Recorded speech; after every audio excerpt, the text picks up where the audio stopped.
Alright, well, hello everyone. My name is Troy Van Petering, with me is Anton and Tyler. And today we're going to give you guys a stock pitch for a buy for Starbucks. Kind of the reasoning we chose Starbucks was because we wanted to kind of have an established company that was showing strong growth potential. And we believe that Starbucks is showing that. We have a target price at $110 and their current price is at $84.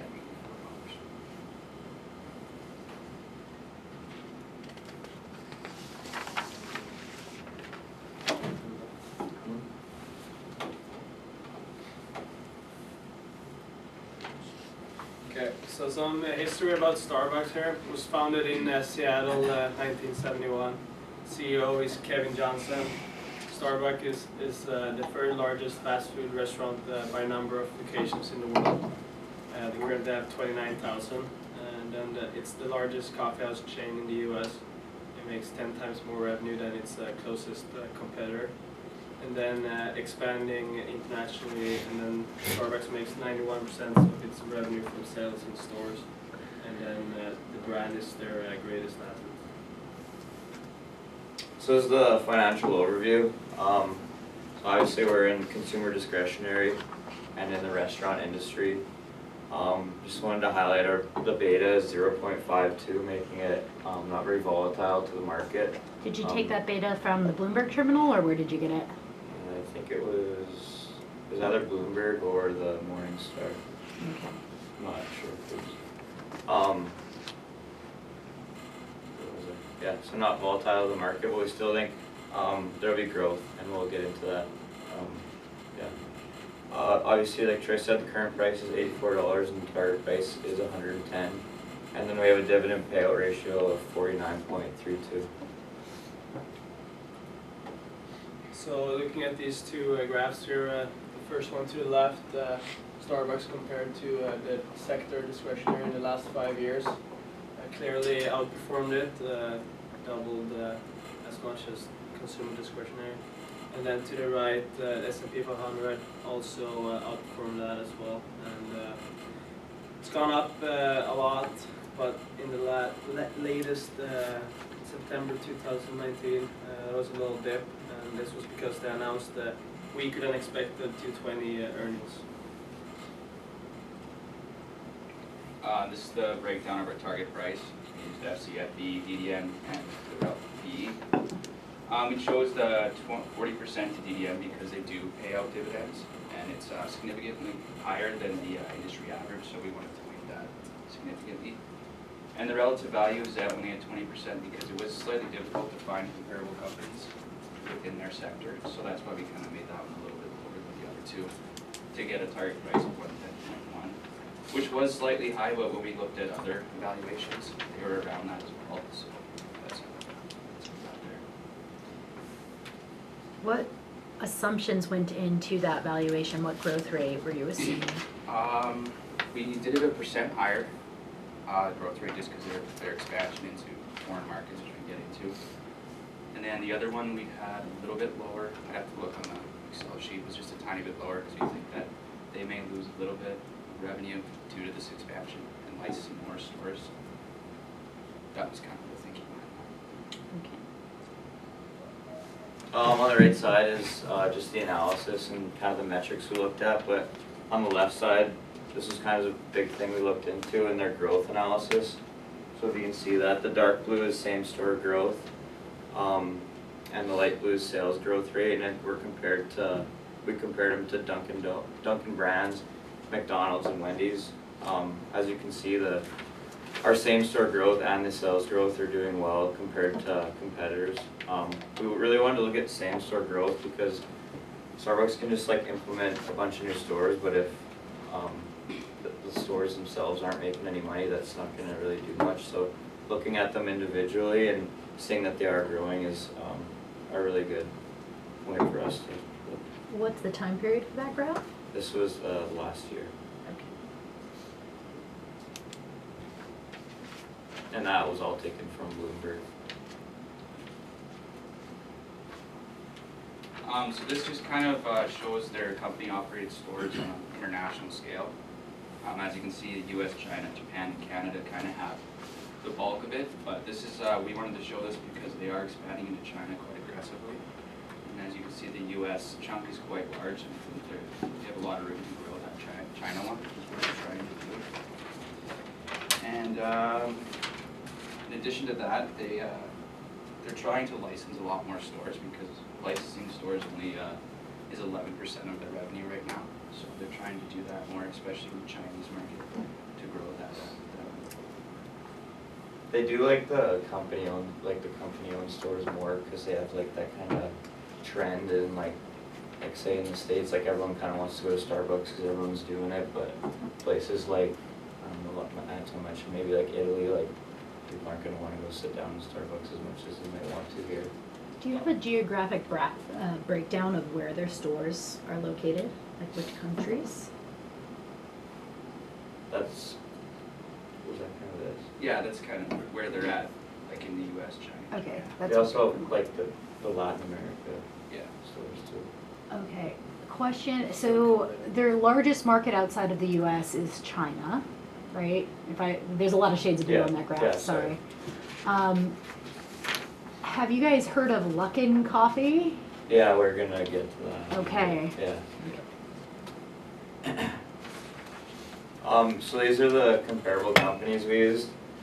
We wanted to use McDonald's just for like the market cap. Obviously Starbucks and McDonald's are kind of the heavyweights in the restaurant industry. McDonald's market cap is like 144 billion, and Starbucks is 99, and the next closest is like 30. So that's kind of why we put them in there. Dunkin' Brands is because their business model is similar to Starbucks. And then I wanted to put Wendy's in because they announced that they're going to start serving breakfast, and that like showed like a drop in their stock a little bit. So we just wanted to like show that like they do have an impact on Starbucks too. And then all these valuations like PE, PEG, and EV over EBITDA, they're a little high, like making Starbucks a little bit overvalued, but we still think with like the Chinese expansion and the things they're doing right now, with some partnerships that we'll get into, are gonna, like it'll be fine, and we'll still be growing in the future.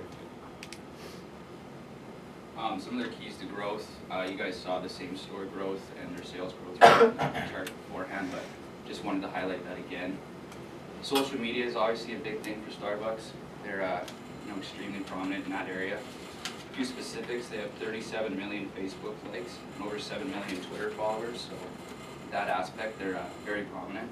Then some of their overseas expansion into China, they've recently signed about a $7 billion deal with Nestle, giving Nestle the right to distribute their products within China. And Nestle has a high distribution power in China, so this is going to help them get into that market, which they want to grow into. And then just some other specifics, they're moving into more electronic payments, loyalty programs, stuff like that. And then food and beverage delivery, Uber Eats and Alibaba, which is two companies they've recently partnered with that we'll get into next slide. Another thing with Nestle is that they kind of like partnered up with them because it kind of gets their product into like households all over America too, with like I think they have like their like K-Cups or like the Keurig things, so that's gonna help them get their products into households all over America too. So international opportunities though for Starbucks. So for Alcia, which already franchised more than 900 Starbucks stores in Latin America, the new deal expands its ties with Starbucks outside of Latin America and brings its partnership with the chain to 9 markets globally. And then Alibaba is like the Chinese Amazon, and they will help Starbucks to connect with the Chinese consumers. And they're going to help Starbucks kind of getting into the food delivery in the future. So in September 2019, Starbucks and Alibaba launched both voice ordering and delivery. So the company that's going to do the delivery is called LME, and it's like Uber Eats here in the US. And then for the last 2 bullets, Starbucks management wants to maintain a certain level of control over its stores, and therefore still favors company-owned restaurants. And the company wants its baristas to understand its culture, vision, and value statement, and believes that this is the easier if more restaurants are company-owned. So innovative ideas. They have things like Starbucks cards. This is like loyalty. It's like every dollar you spend, you get 2 points or something like that, and it just kind of gives consumers like a reason to keep going to Starbucks. And then, like Troy mentioned, the online business with mobile payments and ordering apps is just kind of where we're headed right now. And then the partnership with Uber Eats. It's going to have 2,000 locations in U.S. and China, and then they want it in 2020 to be nationally in the United States, the national coverage. And then another cool thing is they're gonna have their first mobile store in New York City, where you just order it and you can just go pick it up. So that might be a good thing for those bigger cities that people might really like enjoy and like. When doing some research, we came across some stuff about closing stores recently. When we got into it and they talked about it, the affected stores were mostly in urban areas that were densely populated. They're almost cannibalizing the market there. So those stores did get closing down, but they're still opening lots of other stores, just moving into different markets. So yeah, we just wanted to mention this because if maybe you guys have heard about it. We're not too concerned about it. We think that it was mainly just to move their influence kind of wider instead of having it so condensed into one area. So in going into risks, all of these are found on the 10K, and as we talked about earlier, international competitors, so like lacking coffee in China is one of the biggest one there, and might make it difficult for Starbucks to establish them there as well. So like for example in Europe we have something called Joe and the Juice. They're already a big one back home there, so that might make it harder for like Starbucks to establish them in Europe as well. But other than that, it's the US-China tariff increases, entry of new competitors, foreign currency exchange rate fluctuations, food and safety regulations, health risks, increased cost of high quality coffee beans, and then economic conditions and relying on third-party food suppliers. That was all like their risks on the 10K that like they highlighted. So which of those do you think is especially relevant? The Luckin Coffee is like definitely like their biggest competitor in China. That's kind of who they're competing with. China too.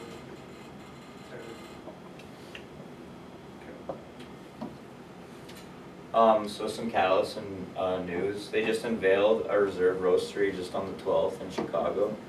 I just like watched the video on it. It's actually pretty cool. It's just like they roast their beans there and sell it there, and I think it's gonna be like a tourist attraction in Chicago for like people to go see. So I'm sure their drinks are pretty expensive there.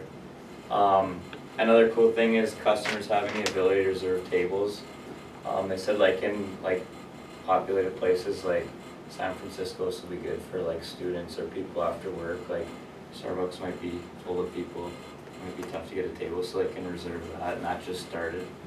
And then they tried an open bathroom policy, but there's a study done, so like anyone could come in and just use the bathroom.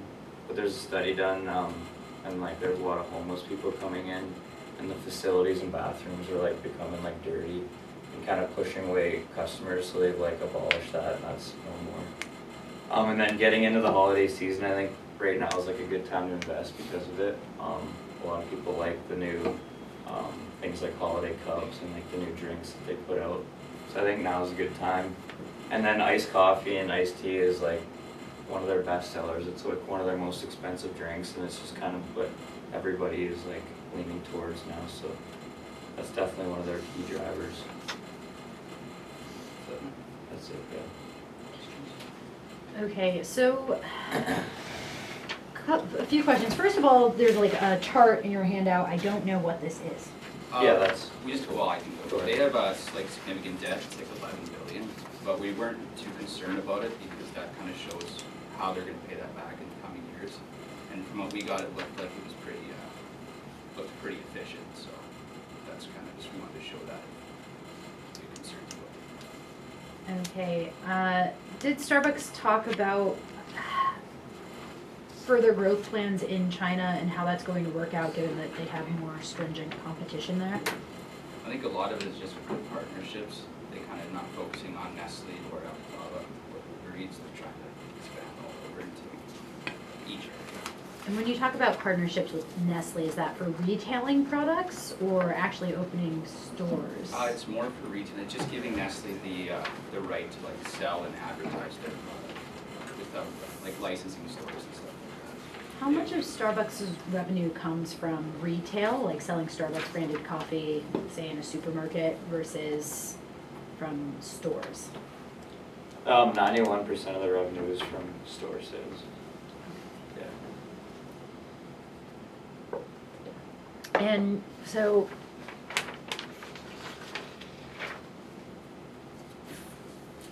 is scale important for a coffee chain? Because you have 3 reasons here why we should buy Starbucks, and the first one is basically because they're large. Is that important? that. I think it has merit to it, especially when they're expanding so far into China and other areas. I think that being a large, well-recognized, well-run company is something to consider at least. Okay, so what aspects of scale or size would be important for Starbucks? I think reputation could be one. I think mentioning like the same store growth too is like important.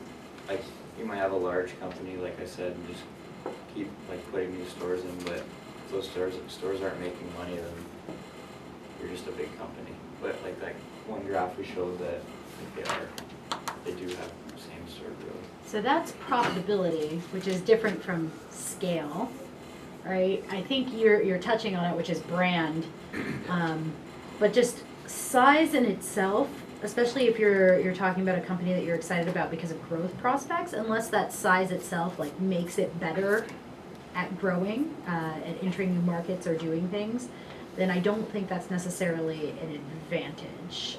Brand might be an advantage for Starbucks. It's still viewed, especially in some overseas markets, as a premium brand, right? And so people want to get a Starbucks coffee because it is a Starbucks coffee.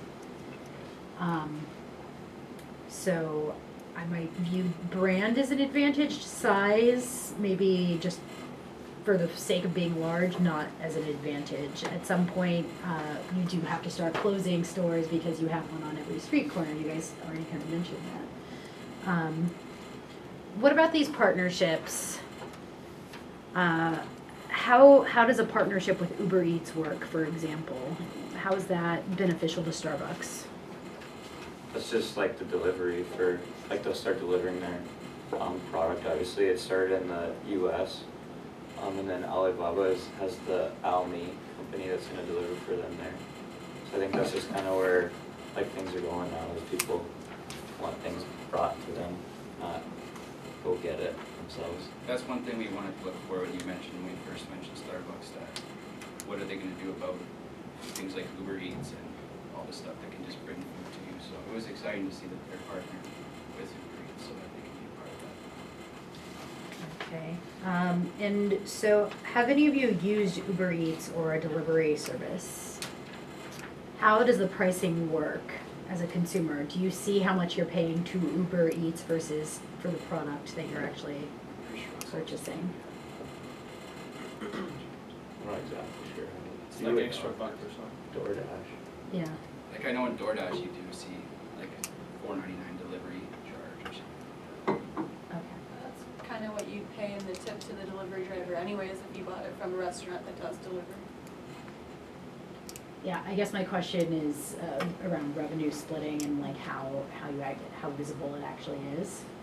I know There's it any change in pricing. like for, what's the app here? DoorDash. It varies from every store. One would say $1.99, one would say $4.99. So I think that's negotiated. Let's see. Questions from the class? I'm gonna look over some of your details here. So they downgraded their 2020 outlook, right? And that's Yeah. why their stock. Did they go into why? Yeah, it was because of One-time tax benefit. And that they repurchased 2 billion in shares 2019 instead of 2020. And then you're talking about how their expansion is going to be like one of their key drivers, but do they have like a great expansion record? Because I saw that they expanded into Australia, they dumped a ton of money into it, and it completely failed. So is that like an indicator of how like successful they are in it, or is that just a one-time thing that happened? I would say it was kind of a one-time thing. They didn't have as many partners as they do moving forward with this investment. So it's not a normal thing for them to lose money in their expansion efforts? Is Starbucks a franchise where, like, if I want to open my own Starbucks store, I can do that the same way like McDonald's are franchises, or? Yeah, okay. They do have licensed stores, yeah. So they have 15,000 company-owned stores and then 13,000 licensed stores. Okay. What's their plan in China to have licensed or company-owned? Yeah, I think both. They do want to stick with the company-owned just because, like, they want that, I don't know, that brand and trend, and people want that, yeah. And then with licensing stores, do they still have to buy the specific beans that they're roasting in the United States? Like, I know that sounds weird because they do have like I'm wondering if they're licensed stores in China and it's up to kind of like the owner of that little store to make things run as they should, if they can kind of get away without being hurt by the tariffs between the United States and China. Does that make sense? That's a good question, yeah. I assume that, I don't know that for sure, I assume that they would have to use like the same coffee, because it's like Starbucks coffee is what people want. So do you think any of Starbucks' beans are actually grown in the US though? Well, No. but roasted, Uh, where they can control the type of roasting, but that's also the, So that's a fair question, where they're actually processed and where they're kind of coming from, but my assumption would be they're probably not being processed, shipping raw beans to the US, roasted there, processed there, then sent to China. But it's worth looking into. just for, if their whole thing is coffee beans, if that's gonna be hurt by the tariffs, or if the tariffs actually won't even touch Starbucks products that they're selling, so.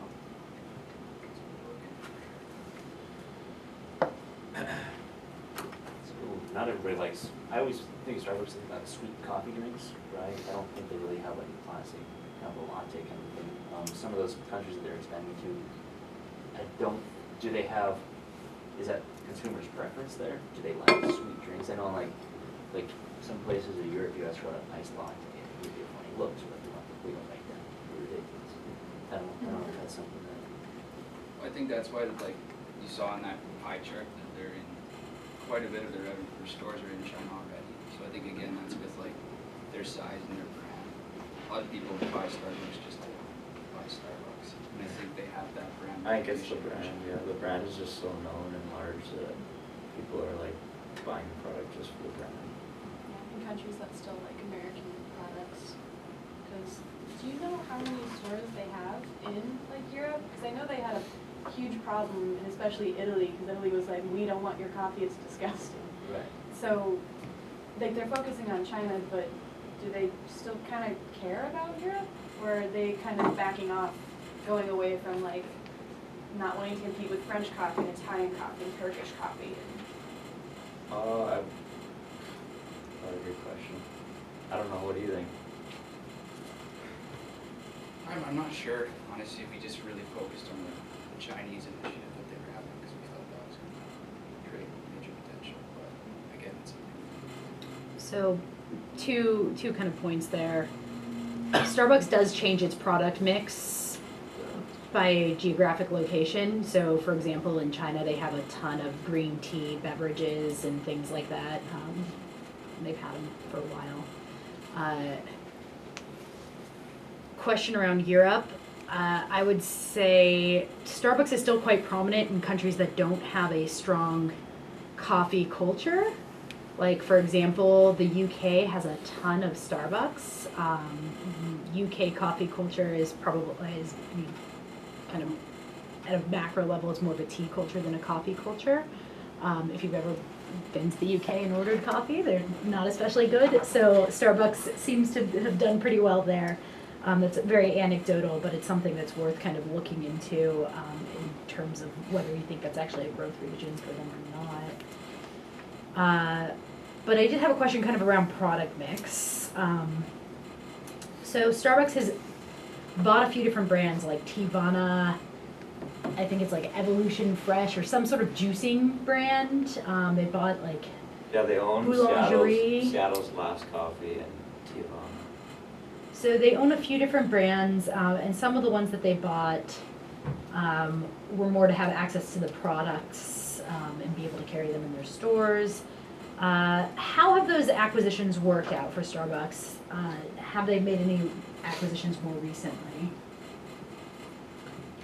I think they've worked out really well. I feel like Starbucks is a place that is always bringing something new to the market, always a different drink or a different flavor or something like that. So I think the acquisitions have been great for them.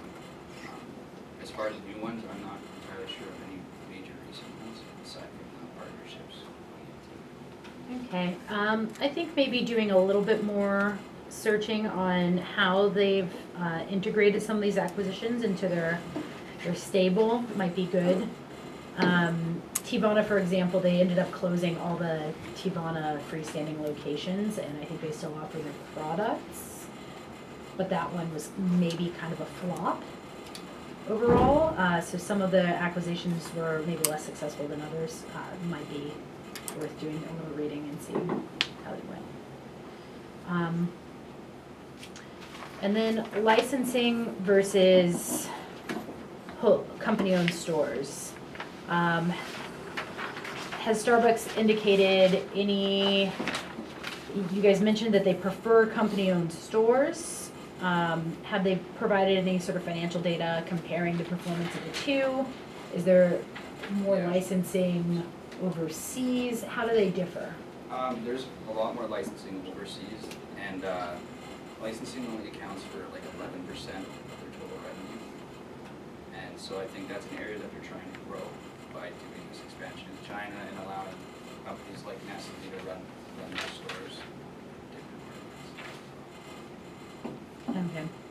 Especially given their emphasis on China, I would also like to see you guys on Thursday talk a little bit more about the direct competition with Luckin Coffee.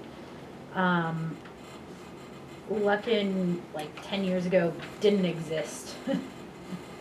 And now is a publicly traded large competitor that basically just wholesale copied Starbucks' business model in China.